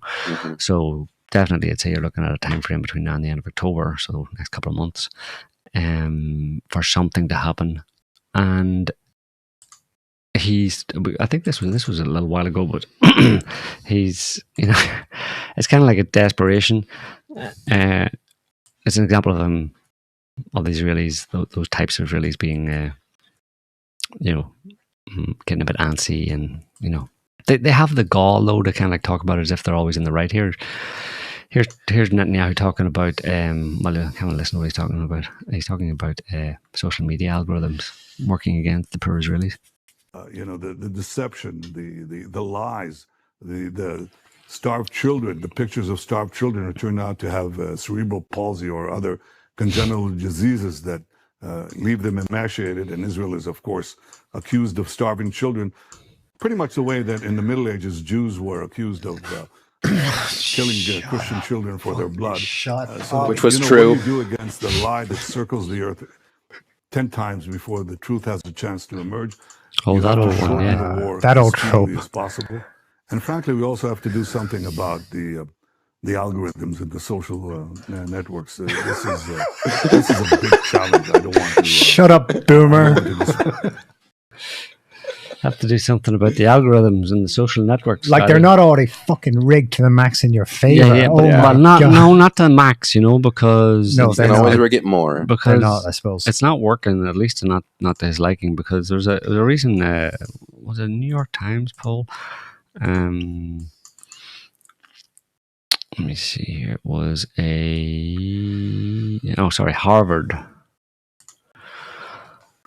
Harvard Caps Harris poll, whatever that is. And it was, if you look at it, it's like most voters continue to support Israel over Hamas and agree Hamas must release all the hostages. So blue is for Israel, and 26 is for Hamas, or the red is for Hamas. But you look down, look at the actual columns there, and towards the bottom, and you see it's flipped in the 18 to 24 age group. So the top ones are just Dem, GOP, Independent, that's political parties. But down below on the left, you have the age groups going along there. Yeah. It's flipped 60-40 amongst Gen Z, Gen X, Gen Z, 18 to 24-year-olds. 60% support Hamas and are responded that in the Israel-Hamas conflict, they supported more Hamas than Israel. So that kind of, that's what Netanyahu's talking about there. The algorithms that the youngsters are looking at these days, because I'm seeing some polling that suggests that all them youngsters are supporting Hamas and it's terrible and it's like blood libel and oy kvetch. I've seen polls that are way worse for Israel. Yeah. I mean, I agree that they both show there's definitely the strongest support for Palestine in the youngest. The younger you are, but I've seen ones where overall it's flipped above 50% of Americans. Well, period. Wasn't that one we looked at last Palestine?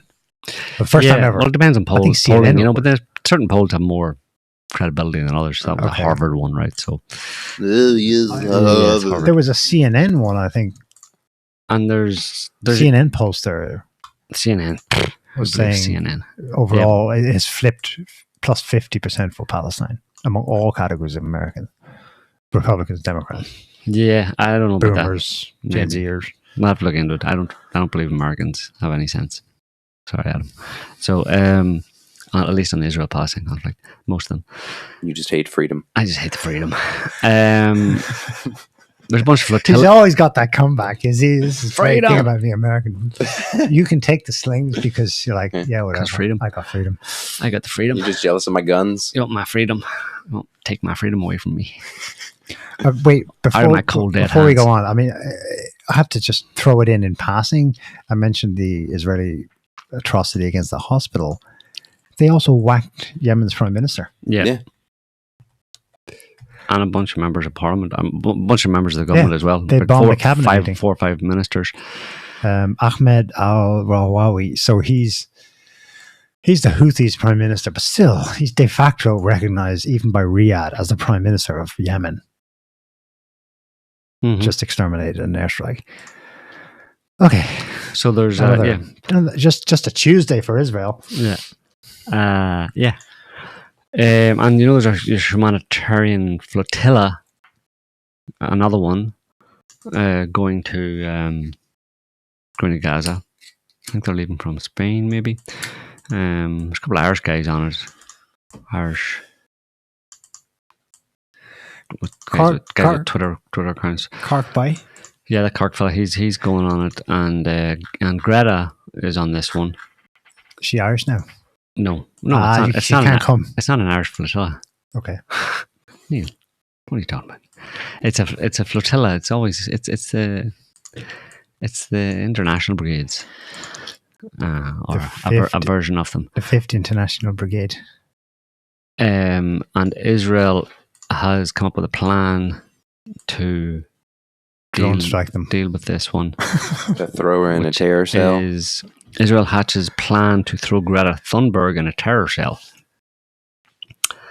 Plans are being drawn up to detain Swedish activist Greta Thunberg in terrorist-level conditions as she departed Spain on Sunday, that's today, the latest flotilla yet bound for Gaza. She's joined by Liam Cunningham, the Game of Thrones actor, and the former mayor of Barcelona, among others.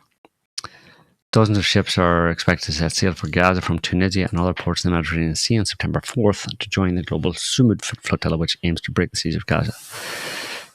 But Itamar Ben-Gvir, who is he's not the foreign minister, he's the says national security minister. He's the fucking nut job. He's a super far. He's one of a few of the super far right. Our God give us this land, kill all the infidels, kill all the goy, the Palestinian goy. But he said Israel is planning to present Netanyahu with a plan to detain the activists in harsh terrorist level conditions. Not just Greta, but obviously all of them in terrorist level conditions in the detention centers for females, according to Israel Helm. The plan also includes seizing dozens of vessels and using them to establish a maritime force for police operations. This dude said, following several weeks, they'll be sorry about the time they arrived here. We must eliminate their appetite for another attempt. I don't think that's how that works. Yeah. And Greta has rejected accusations of anti-Semitism. So, that's what's going on that front. And meanwhile, good luck to them. I mean, the last one was good in that, they were just sent away. Mm-hmm. It must be hard to know that you're going into it, and you could actually be thrown a terror. So it's not just terror tactics to try and dissuade you from doing it. They could well do it, and worse. We've seen them do worse. I mean, they fired at one of the ships back in the Mavi bomber. Mm-hmm. That was almost 12 years ago now. 15. Mm-hmm. The signs were there. Meanwhile, in the US, more noticing. This happened a couple of weeks ago, but the Israeli cyber chief, I'm not sure exactly what it is, but he was cabinet level Israeli government guy, right? Their cybersecurity SAR or whatever, caught in the FBI pedophile sting up in Las Vegas. Oh yeah. Gets home, and then Americans are like, WTF? How did that happen? So Sean King, who's no way a right winger, if anything, he's a lefty activist. He's been well, there's two, I'm sure, but he's been the one I've seen who's most doggedly chasing this story up, and saying that Twitter's just wholesale deleting his tweets on his findings. Update on it this week. Something very fascinating happened in this court hearing that the Israeli pedophile failed to attend. His attorney claimed the Las Vegas district attorney told him he didn't have to attend. When the judge heard this, he blew up, saying no such thing would ever be true. And the district attorney in question is Steve Wolfson. That's all I'm saying. So that was... Do you notice? Wolfson. Do you notice? Steve Wolfson. Steve Wolfson. You mean Wolfson? I mean, his surname strongly suggests he's a member of the tribe. No, just German, no? Did you look him up on Wikipedia? I did, and I couldn't establish because it didn't say. It didn't have family background. But this was the guy who was caught up, and it was happening around the time of something else, and Kash Patel had put on Twitter, "No one is above the law." Mm-hmm. Hashtag FBI. And then everybody is like, unless you're a Israeli pedophile. Right. Because it was around the same time, if I'm remembering correctly. Yeah. Well, it looked really bad. And it actually prompted the US State Department to respond to the conspiracy theories that this guy was let away when they were basically saying, no, it was just normal procedure. Well, as Sean King just showed, no, it wasn't. The judge in question was like, where is he? Oh, he was told by the DA he could go, and he just flew out of the fucking country. Mm-hmm. Yeah. No, because that's one of those things where you, if anyone is going to be a flight risk, it's an Israeli pedophile who could fly back to Israel and never be extradited. Mm-hmm. That is the highest level flight risk there is. Yeah, but you're talking about the people of the light here. The pedo light. The pedos of the light. California. Well, here's my beef. Like, I mean, California's toast, you know. Do you agree with that? That California's toast? It's avocado toast. It's avocado toast. California grown avocado. No, this is Beverly Hills approved Israeli flag display in public schools. Yeah. It passed a resolution to fly Israeli flags at public schools, designate May as Jewish Heritage Month, and recognize October 7th annually as a day of remembrance. Jesus. Vice Mayor John Mersch defended the move, citing Beverly Hills as one of the few Jewish majority communities outside of Israel. And it passed 3-2 despite protests over flying a foreign flag on US school grounds. So, Black History Month, Trans Visibility Day, Right. Juneteenth, and Jewish Heritage Month. All of us share in the Judeo-Christian Jewish heritage, where we all sacrifice babies to Moloch. What? That's just middle, like Netanyahu. And he's right. I just came out with a middle age blood libel statement. Do you see how quickly it is? I need a mentor. I need a Jewish mentor to follow me around and to expose my unconscious and conscious, especially the conscious ones. That should be easy enough to identify, right? My unconscious sanitation, anti-Moloch, anti-sanitationism, anti-schemitism, anti-something. I don't know what it is. Anti-schemitism. It's painful to watch, but it's kind of like, oh, so you didn't like Juneteenth, Trans Visibility Day, and Black History Month, and you voted against it. Fine, no problem. Here's what you can have. You want nationalism, right? You want to wave the national flag. Mm-hmm. You can have this one.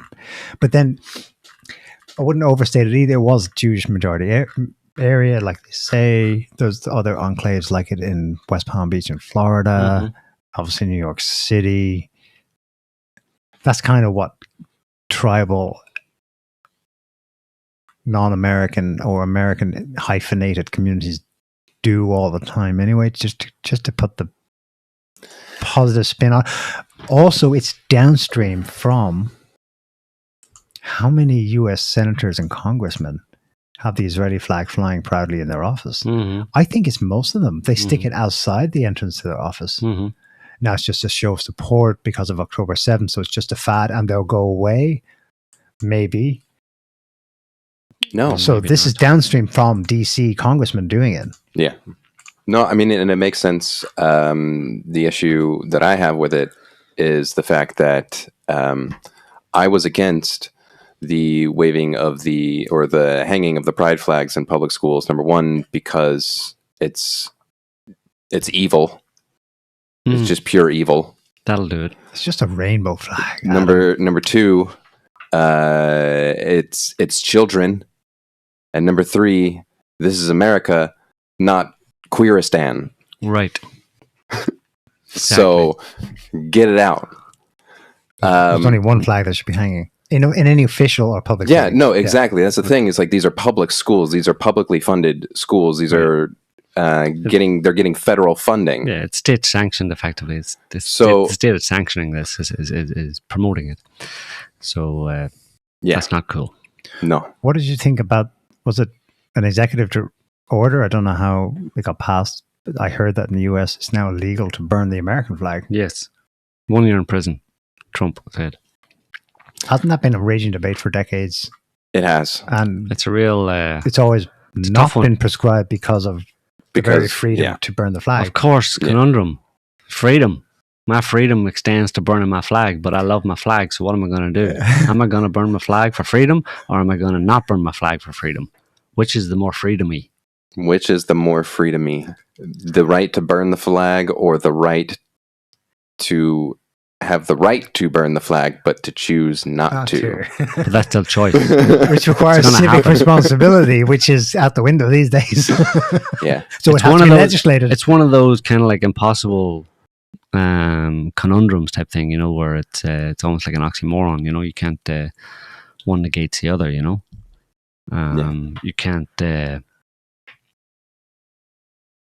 surely freedom lose the freedom to burn the flag, but the flag represents freedom. So how can you use freedom to burn freedom? It's like the Ouroboros, it's the snake eating its tail, you know what I'm saying? No, I see what you're saying. I do. I think if I was to... There has to be some laws. If somebody tries to tell me I can't burn the American flag as an American, which I'm not, but if I was, I'd call that fascism. Totalitarianism and fascism, everything we stand against. Fascism is... Telling me I can't burn the telling flag. you can't burn the flag. Okay. Yeah. That's the government trying to tell me what to do. Well, okay. Infringing on my freedom. You bought your flag. If you bought your flag, Yeah, and it's your flag, Yeah. and you're on your property, yeah, you're on your property with your flag that Right. you bought with your money, yeah, your God-given earned money, yeah. and you decide in Earned protest, by God and given to me. me. earned by God 3,000 years ago, Yeah. and given to me. Right. God promised me this money. If God promised you that flag and you decided you wanted to burn it in protest On my property. on your property, Then that's the fundamental right. well, that's right. your God-given 3,000 year ago right. Right. It's Right? codified in the... So you disagree with El Commander-in-Chief? Yes. Okay. I don't know if that extends, though, to burning on your property or whatever. Maybe he's talking about it in public at protests and that kind of stuff, Yeah. you know? Because that then would be trying to encourage other people to I hate know. America, and that's, you know, anti-American and therefore anti-freedom. Yeah. I So in think, that case, it's anti-freedom. So it's one of the courts, I think. yeah. It'd have to be teased out. It's also in, a symptom of the times that in Freedom Court. although this isn't the first time it's been a national debate, Yeah. it's a sign of the times that they have now actually legislated, because it's been burned at protests so often that Trump wants to redirect civic. It's a sign of Trump. He's trying to legislate civic responsibility back because things have gotten that bad, you know. Yeah. So that's not good. Whatever about the actual. In the UK, they'd be happy if you had to burn the flag. The government- Oh, they'd be the like, "Oh, yes, you're such a good anti-white person." yeah, the government would give you a subsidy to burn the flag. They'd be handing out flags and and lighter fuel and matches and saying $10 to everybody who burns this flag. I feel like this is a hack. This is an infinite money hack where you charge the government for burning the flag that you get at From a the discount because you bought 1,000 of them wholesale From the government. from the government, And then, yeah, and then they're paying you to burn them. yeah, I feel like there's like infinite money here. there could be, yeah. That's the American way. That's freedom right there. Come on. Freedom thinking. Let's burn them all down and then mass produce them Yeah. and mark up the price. Yeah. We'll get the Freedom. economy going. What about that trans shooting? I'm jumping the gun there. The mass shooting, the school shooting Yeah, in Minneapolis. Minnesota. Two dead, 2 dozen injured. School kids out of school. Yeah. Out of school, those schools out, but they were at a camp or something. Disgusting. We're talking about like 7, 8, 9-year-olds. Really young. Really young. It seems open and shut. The guy's a looper guy, transgender, but wanted away from it. It was driving him nuts. Left a manifesto of sorts. Had a YouTube account. Scrawled completely incoherent, different messaging, graffiti all over his weapons and his clips. Fired 116 rounds from a rifle. I guess someone Must have been a semi. semi-automatic. It's a lot. And I was thinking, well, only 2. That's good. I know it's atrocious to have this happen, but 2 is just. But I think he was just simply outside a window firing in, so you don't have, everyone just hides from the line of sight of the window. Open and shut. It's just a crazy person. Do we think it's anything more? I didn't see anything more. I watched the video that he posted. I believe it was the day before the actual shooting. And yeah, the guy had well over 100 bullets in the magazines already. And that's not to mention all the ones that he had, like, piled up on his bed. but those would have been pistol rounds more. But still, like all of the magazines that he had laid out on his bed would have been more than the number that, more than the 100 that was shot. So it's entirely plausible that he, could have done it, at least in that respect. Check out some of the messaging he wrote on his weapon. Some of it's in Cyrillic, Russian, some about Israel, some about what does FTW stand for? I see the kids using that. For the win. For the win, okay. Israel must fall. Like a phoenix, we rise from the ashes. So Israel must fall suggests he's pro-Palestine, and he's just so consumed with conscientious sympathy for the Palestinians that he was provoked to do that. If you saw that on its own, if they just left it at that, if he had just left it at that, that might be what you'd run with. But then if you go to the next images, it's like burn Israel, destroy what? H1AS? Is that a visa or something? Such is life. Remove ketchup? I don't know what that is. Smiley face. Salt pies. Cane bread. You can't make much out from that. Maybe try the next one. Jump now. Next one. 6 million wasn't enough. 6 million wasn't enough. That's like, we need to kill more Jews. Yeah. That's clearly a reference to the Holocaust, right? Yeah. And then in kind of German Nazi font, born to shit. Something to whatever. Forced to wipe. Totally wacky out there, but like, well, that just, it sounds to me like that's, I mean, it could be a natural function of just the times that we're in or whatever, and people going off or whatever, but it could also be in the current climate. It certainly serves, depending on how much it was promoted, and it serves a purpose of highlighting rampant anti-Semitism and getting sympathy for Israel, right? People who don't like Israel are people who shoot kids, when in fact it's actually Israel that shoots kids. Right. It's people who love Israel are the ones who are shooting kids, but we were being told that the people who hate Israel are the ones who shoot kids. That's the message from this. That's exactly the opposite of the truth. So that's some of the messaging, right? And he's got 6 million wasn't enough and whatever. The thing was, it was a Christian school. Catholic. Mm-hmm. That he had gone to, that his mom had worked at. Yeah. So he didn't even kill Jews. Right. No. There's some more scrawlings here. Just a quick note. He was actually doing the work of the Jews, of the Israelis. Exactly. And killing Goy children. Yeah. So then he was put up to it by the Jews, by the Israelis. It's just one of these quirks that's like, his name was Westman. Yeah. The surname. So? Westman. Anyway. You seeing a lot of Jew names about these days? No. The opposite. He's like man of the West. He's like one of us, a West man, and he just goes apeshit and kills kids. Yeah.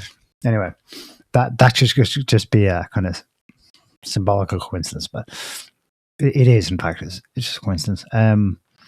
This is a New York Post write-up on him. He was tired of being trans. This is absolutely grist to the mill for the conservative side. I mean, I was tired of being trans. I wish I was never brainwashed. Yeah. So this could serve several things. If you were imagining political gain from it, well, the most in-your-face one is the right goes, you see, the trans thing is nuts. Because this is also the second such shooter of kids by a trans person. It's more than that, no? It was more. The second most high-profile one I can think of, but there's been others. Yeah. I'm seeing a fact check by the MSM that's saying, no, conservatives are seeing a pattern of, there have been many shootings in between them, and none of it was trans, just 2 instances now. No, there were more trans shooters. Yeah. I can't remember their names off the top of my head. The one in Nashville. Yeah. That was a woman to male. Mm-hmm. Similar school, and she's doing it because she hates religion or something like that.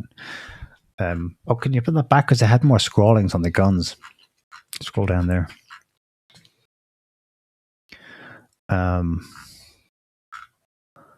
Okay, what's that first one say? Oh, Kill Donald kill Trump. Donald Trump. Right. Yeah, it's all there. And then there's something in Russian, and somebody said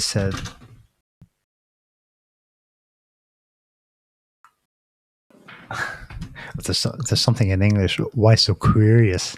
Yeah. That's obviously a I'm the reference to the woker. Joker. Yeah. Right. The message in Russian said something like, why not just do it?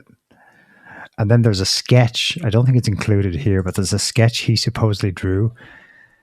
A sort of self-portrait of him from behind standing at the bathroom mirror, and in the reflection of the mirror is a demon. Yeah. So make of that what you will. Possession.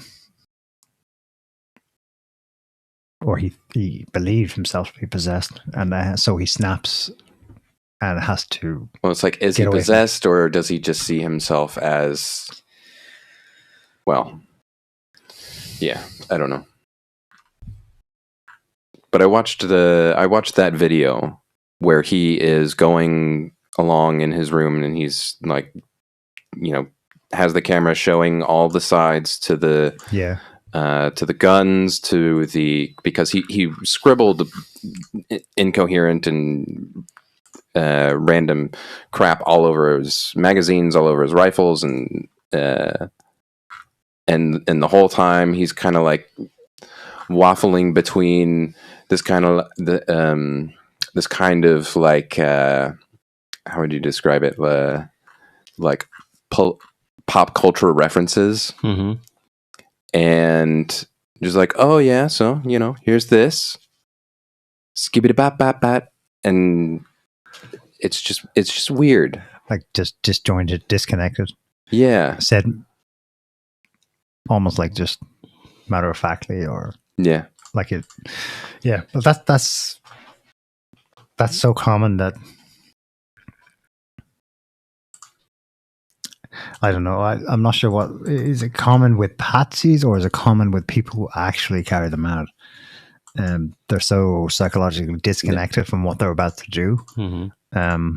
But that was why I was interested in watching it, was because this was the first that I'm aware of where you were able to see, like, get a glimpse of the person's mind, video, like a video into the person's life the day before.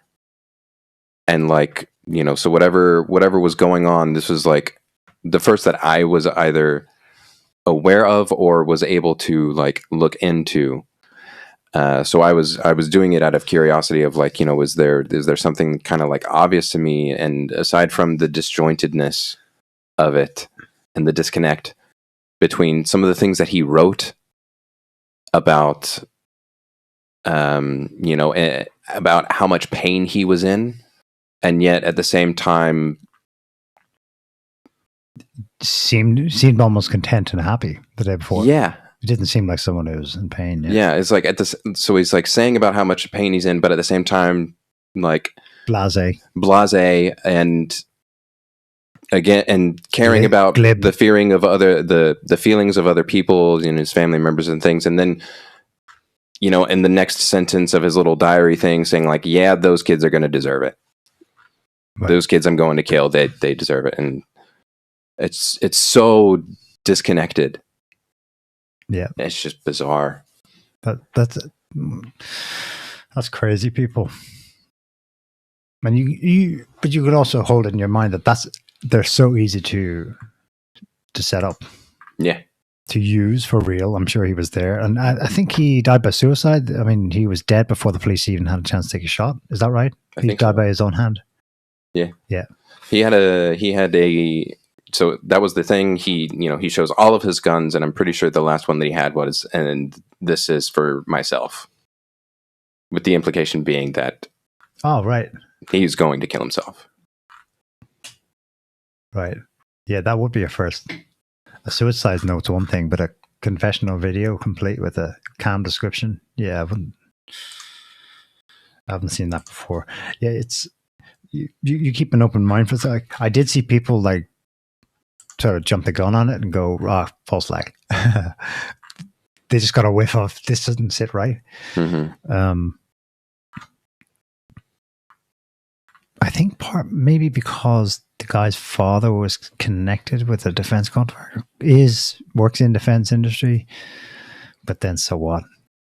I suppose so many of them do. That wouldn't suggest that what his dad's involved. It just means that the milieu he grew up in is definitely going to be more liberal and more go with the flow with the transgender thing, and then mess up his head, you know.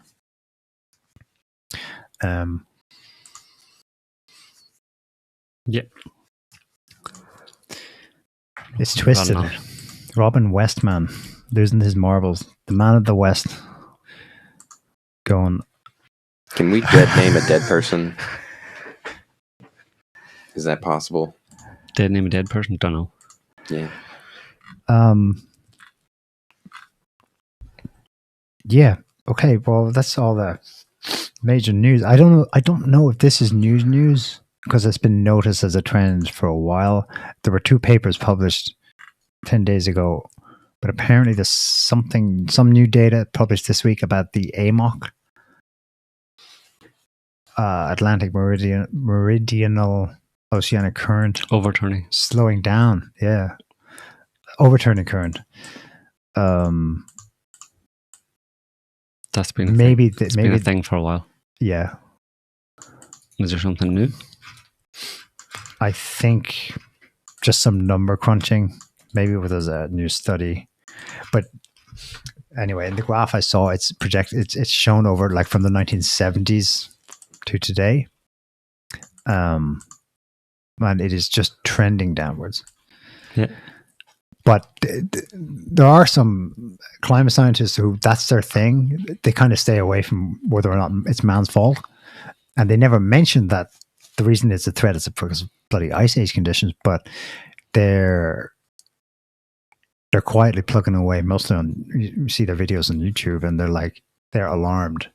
But you don't see that carry into news reports about the AMOC. Well, it has been on the mainstream media, yeah. Okay.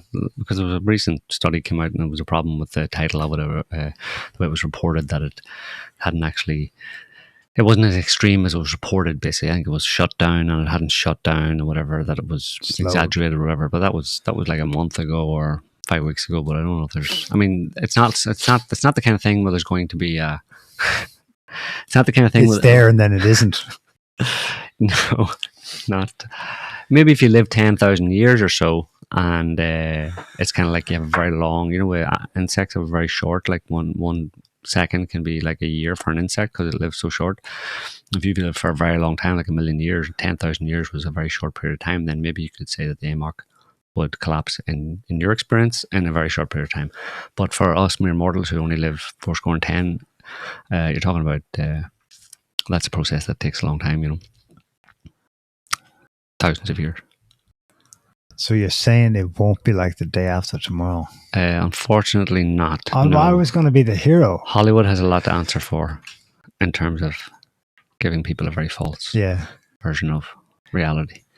They give them a story arc where the shit happens and then you have to survive it and then you could thrive in it. You can actually succeed. The hero arc is, and then you can live out your days happily in the new equilibrium. You can also, escape tidal waves and on jet skis, and you can usually, if there's an earthquake, whatever, and the cracks open behind you, usually you can outrun it. Yeah, it'll be quite close. It'll usually be just a foot or so behind you as you run, and then you're able to dive and avoid it. Whatever, it'll take a turn and leave you alone. So just keep all that in mind for when that kind of thing happens, because it'll really serve you really well. Definitely, yeah. Is it possible to take a jet ski and jump over a shark? Jump the shark? You can jump the shark, yeah. Yeah? But not literally. Figuratively, yeah. You don't. Well, yeah, people jump the shark all the time. Okay. But you can. Yes, you can jump over a shark in a jet ski if you want. Yeah. Actually, literally, yeah. All right. Not of its jaws. No. Because he's wise to that. You need to blow him up. You're gonna need a bigger boat. You're gonna need a bigger boat for that. Yeah. Yeah. Anyway, I was on Zoom the other day, and I told with some people. I told a joke, and nobody laughed. I'm not surprised, Joe. Turns out, It's harsh. I'm not even remotely funny.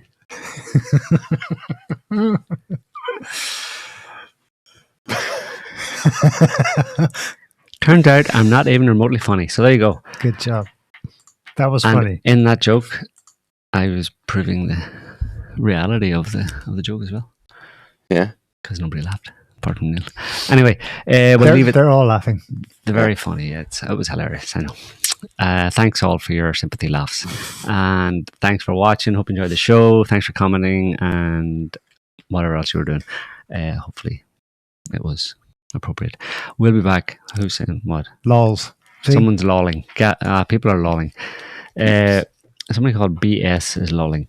Anyway, we'll be back next week with another show on whatever bullshit's been going on between now and then and give you our analysis of it. So until then, have a good week and stay antiseptic. Stay antiseptic. See you later. Bye. Bye. Bye. Can't stop the signal now.